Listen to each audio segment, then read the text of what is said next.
Hola, hola, ¿cómo están? Espero que estén teniendo un día y una semana espectacular. Esta es una edición más de martes de Mujeres, Maquillaje y Motivación. Hoy, como pueden ver, ya me hice mis cejas porque soy una niña inteligente y aprendo de mis errores y debo hacerme las cejas antes porque me demoro demasiado haciéndomelas si son el marco de la... Si no me conoces, mi nombre es Ángela Armenta y en este canal hablamos sobre mujeres, motivación y maquillaje. Así que si te gustan las historias de mujeres y te gusta el maquillaje, pues te invito a que te suscribas en este canal. Todos los martes voy a subir un video donde hablo sobre una mujer que ha sido importante en la historia y sus enseñanzas hacia mí. Las comparto con ustedes mientras me maquillo. Así que vamos a aprender muchas cosas con ustedes. Gracias por escucharme. Voy a parar de hablar y voy a empezar a trabajar.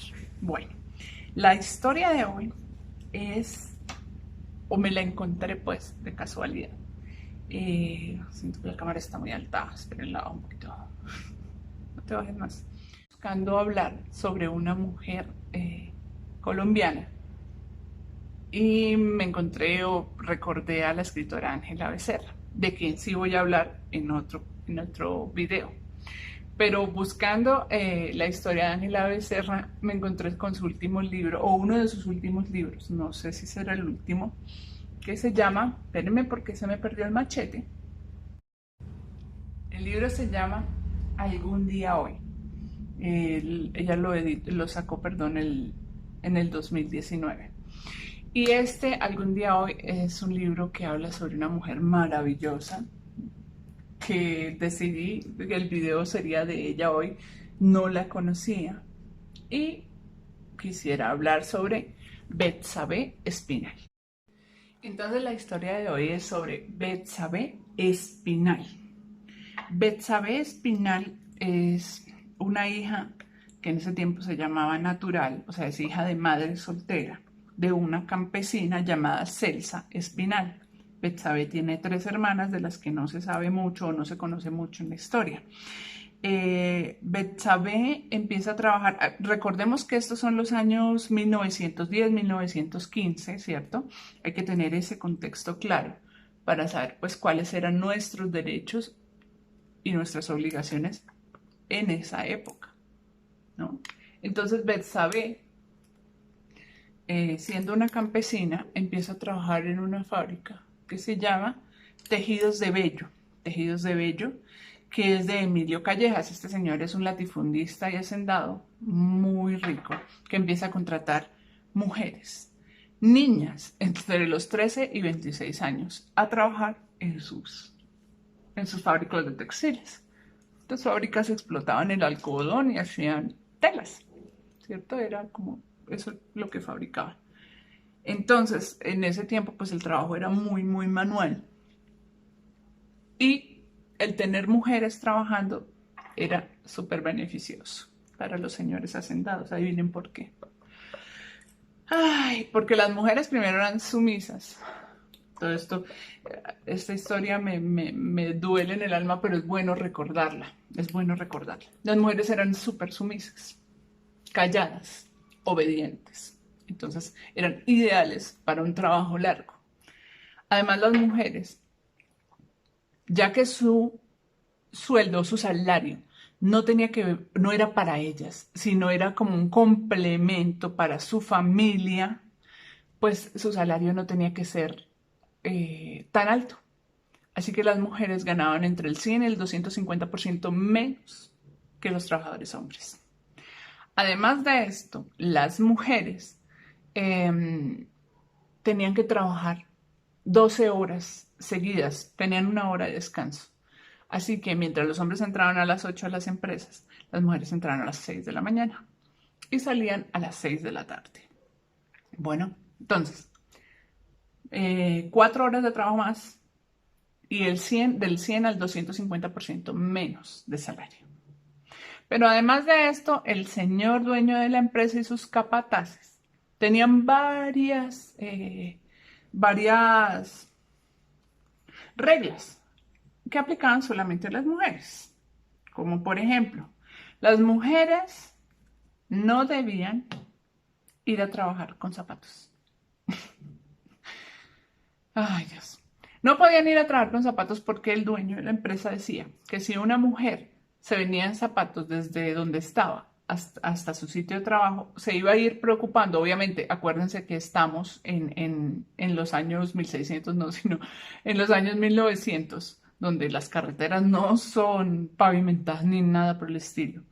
Así que las mujeres van a estar preocupadas por no ensuciar sus zapatos. Así que lo mejor era que no fueran con zapatos, para que no llegaran tarde al trabajo, se fueran descalzas. Y que además, como las mujeres eran tan pobres, muy seguramente algunas no tendrían para comprar ni unas alpargatas y quedaba a pesar que unas tuvieran zapatos y otras no. Así que lo mejor era que ninguna mujer, no los hombres, las mujeres, no fueran con zapatos. ¿Ok? Además de esto, no era solo el tema de los zapatos. A las mujeres específicamente se les multaba todo el tiempo en la empresa. ¿Por qué? Porque si llegaban tarde o se distraían hablando con otra mujer, multa. Entonces les bajaban el sueldo. Si alguna cosa se dañaba dentro de la empresa, multa. Se las cobraban a ella. Y esto era lo más triste.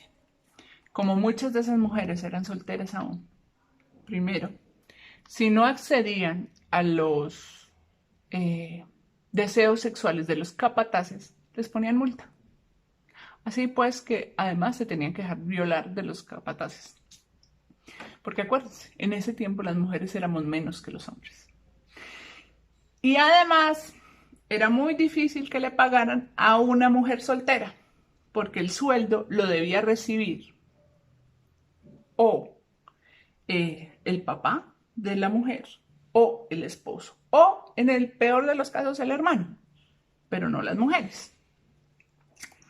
Entonces, como se traían, otra cosa para ponerlos en contexto es que como se traían a estas niñas del campo a trabajar, ¿cierto?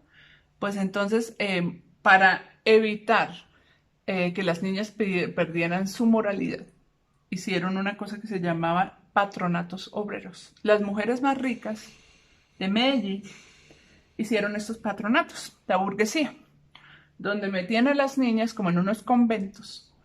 Las trabajadoras obreras las metían en unos conventos gigantescos a dormir en literas y las encerraban, o sea, les decían a qué hora se dormían, a qué hora se despertaban, qué comían, no podían hablar en fin. Esclavismo total para las mujeres que decidían irse a trabajar. El 80% de los trabajadores de esas empresas textiles eran mujeres en ese tiempo. O sea, había muchísimo más trabajo para las mujeres, pero pues porque les pagaban mucho menos. Miren, la cosa era así, una mujer ganaba de 40 centavos a $1, ¿sí? Porque le fuera bien, por jornal, o sea, por día. Pero a un hombre, porque le fuera mal, $1 a 2.7 pesos. ¿Ya? Y acuérdense que los hombres trabajaban 4 horas menos que las mujeres. Entonces, ese era como el contexto de las mujeres en ese tiempo, en esa fábrica específicamente. Bien, entonces volviendo a Betsabe. Entonces Betsabe Espinal, una muchacha hija natural, 3 hermanas de las cuales no se conoce casi nada. De la historia de Betsabe no se conoce nada antes de empezar el tema de la huelga. Se conocen muy poquitas cosas, no se sabe mucho de ella, cómo llegó a la empresa, quién la recomendó, nada de eso se sabe. Pero el hecho es que Betsabe, una morena alta y hermosa, con un cuello muy elegante, siempre con una cruz colgadita en su cuello, empieza a hablarle a sus compañeras de trabajo sobre lo indignada que se siente al llegar sin zapatos. O sea, llegaban con los pies cortados porque no podían llegar ni siquiera con zapatos. Y eso empieza a causar una indignación en ella. Ella era una mujer de las que dormía en los patronatos. Empieza a causar una indignación en ella, además de todos los abusos, del reguero de hijos naturales también de los capataces que violaban a las mujeres. Y el sueldo, ella decía, pero ¿por qué? ¿Por qué tendría yo O sea, ¿qué les importa que yo llegue en zapatos? Si se me ensucian los zapatos, pues yo limpio mis zapatos, pero pues para eso trabajo. Yo trabajé, me vine del campo de andar descalza para venirme acá es que a trabajar para poder comprarme unos zapatos. Yo quiero unos zapatos, ¿por qué no me podría comprar unos zapatos? Toda esa indignación empieza a crecer en ella y es una mujer muy fuerte y aguerrida. Por Dios, estamos pensando en una época en la que la mujer no tenía ni voz ni voto y estamos hablando de una mujer soltera, ¿ya? De 20 y tantos años, campesina además. Es una mujer absolutamente admirable.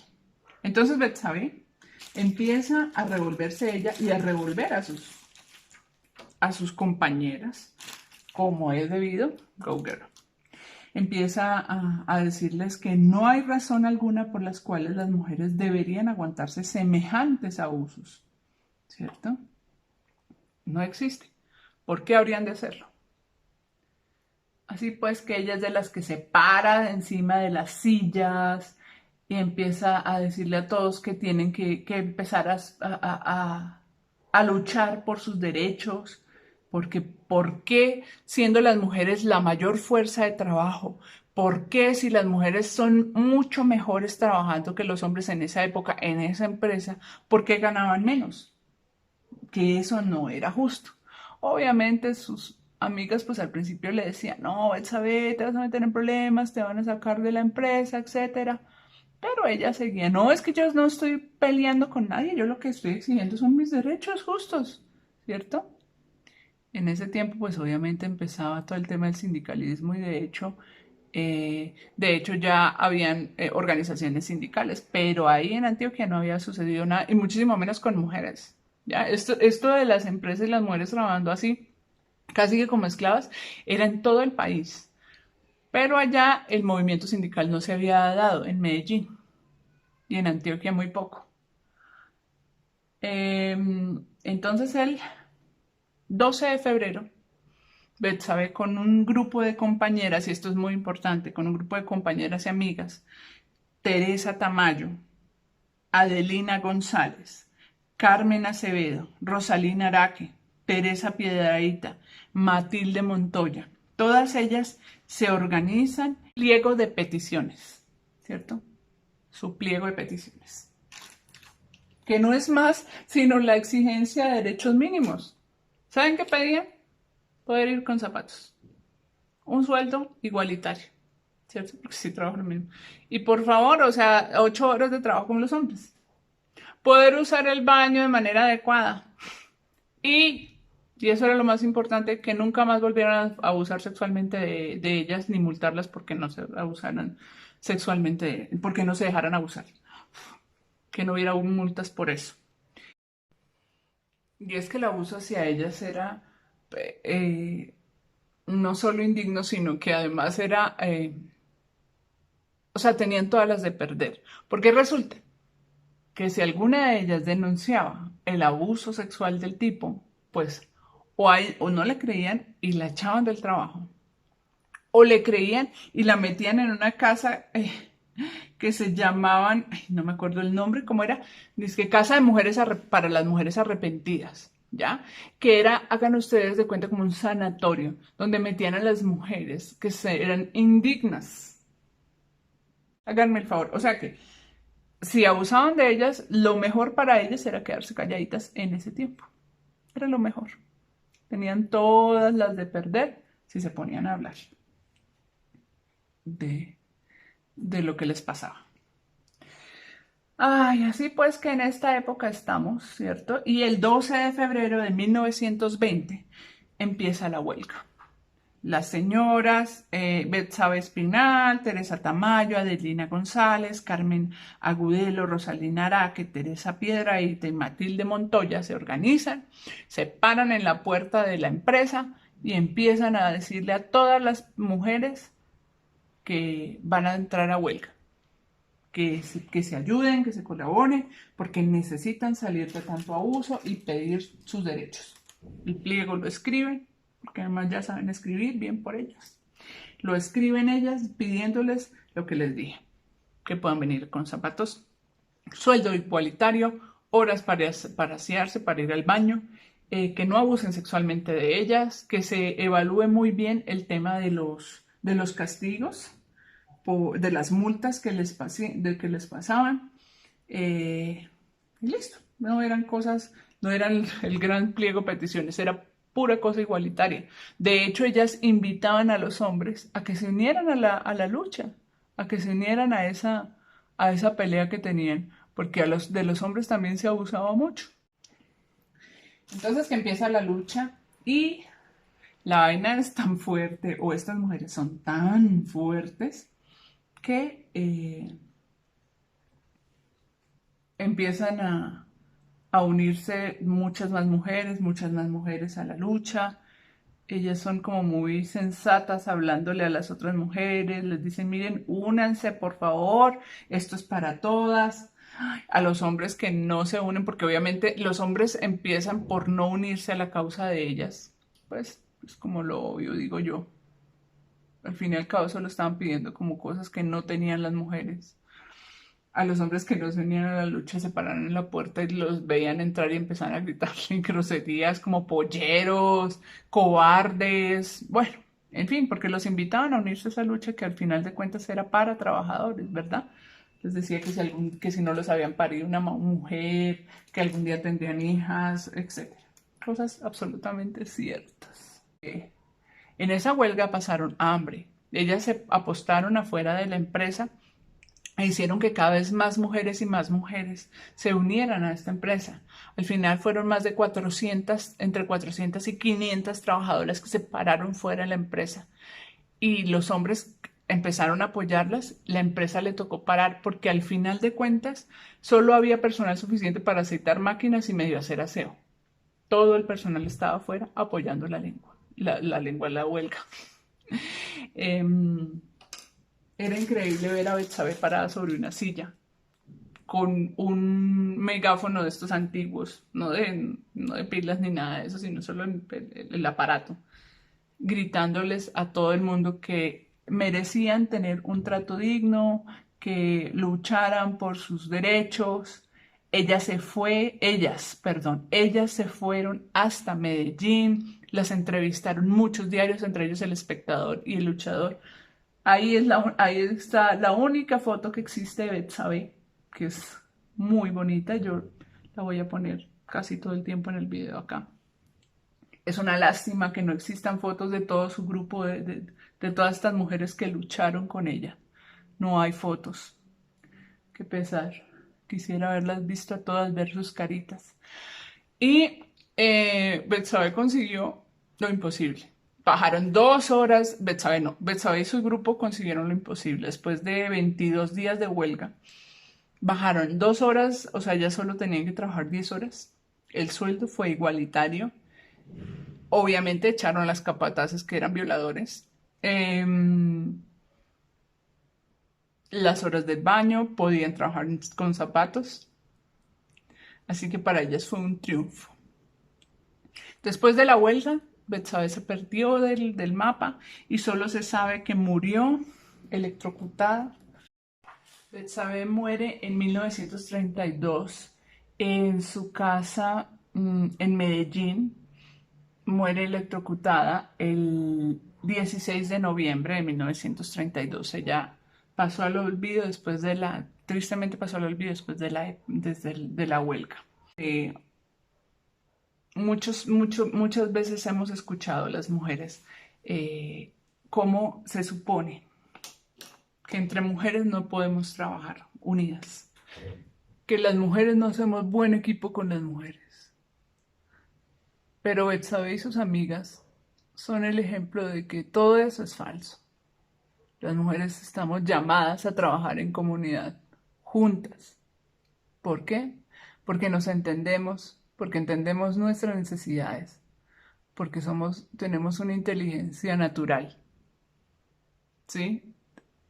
Tenemos este instinto que nos hace ser inteligentes de una manera natural. Entendemos las emociones de la otra, comprendemos el sufrimiento de la otra. No es solo cuestión de que te expliquen, es que con solo estar junto a la otra entendemos qué siente, ¿cierto? estamos llamadas siempre, naturalmente, a servir, a estar junto a la otra persona que necesite ayuda, a entender. Así que las mujeres sí estamos, de hecho, estamos hechas para trabajar entre nosotras. Solo nuestras pares nos entienden. Le es muy difícil a un hombre entender a una mujer, pero a otra mujer, bueno, eso es muy natural, ¿verdad? Betsabe y sus amigas nos dieron cuenta de la fuerza de la mujer, porque donde no pudo un hombre, donde no triunfaron los hombres en ese tiempo en las huelgas, las mujeres lo hicieron, ¿cierto? Entonces, ¿qué me queda a mí? O esa ha sido mi enseñanza, no solo con la historia de Betsabe, sino en mi vida propia. Durante mucho tiempo, ¿qué ha pasado en mi vida? Siempre he estado rodeada de muchas mujeres. De hecho, vengo de un matriarcado, ¿cierto? Mi abuela fue una mujer muy fuerte, mi mamá es una mujer muy fuerte, que siempre llevó las riendas de su hogar y mi abuela también. Y siempre he estado rodeada de mujeres en trabajos, mis amigas. Para mí lo más importante siempre es estar rodeada de mujeres que me entiendan y que me enseñen. Entre mujeres aprendemos tanto. Hay tantas cosas que compartir con las mujeres. No sé por qué dicen que entre las mujeres hay mucha envidia. No la hay. No la hay. Las mujeres nos queremos, nos apoyamos. Somos cómplices, amigas, inteligentes, siempre buscando que la otra esté mejor. Esa es la esencia real de las mujeres, no lo que nos hayan dicho antes, que no podemos trabajar unidas. Eso no es cierto. Y Betsabe y sus compañeras lograron cambiar la historia de una cantidad de trabajadores increíble de los años 1920 hacia allá, con su fuerza y su unión como mujeres. Entonces, ¿cuál es la enseñanza? Recordar que juntas sí podemos y podemos muchísimo más. Recordar que las mujeres tenemos una fuerza que no se nos amilana con hambre, ni con dolor, ni con abusos. Y que cuando estamos juntas, somos aún más fuertes. Ahí sí no nos puede parar nadie. Entonces, por favor, pues siempre recordar esto. Recordar que las mujeres somos maravillosas y cuando estamos juntas somos imparables. Si tienes alguna mujer junto a ti, abrázala, quiérela, dile lo maravillosa que es, recuérdale lo maravillosa que es y que está para cosas maravillosas en este mundo. Entonces recuerda que así como Betsabe y sus amigas lograron cambiar el mundo, tú con tus amigas, con las mujeres que estás en tu trabajo, con tus compañeras, puedes cambiar tu historia y las de las demás. Abrácense entre ustedes, compartan entre ustedes, que ustedes son maravillosas y están hechas para estar unidas. Unidas podemos cambiar el mundo. Bueno, entonces si les gustó el video, suscríbanse al canal, déjenme un comentario sobre qué mujer de quién quisieran que yo hablara el próximo video y que tengan muchos éxitos el resto de semana. Cuídense. Bye.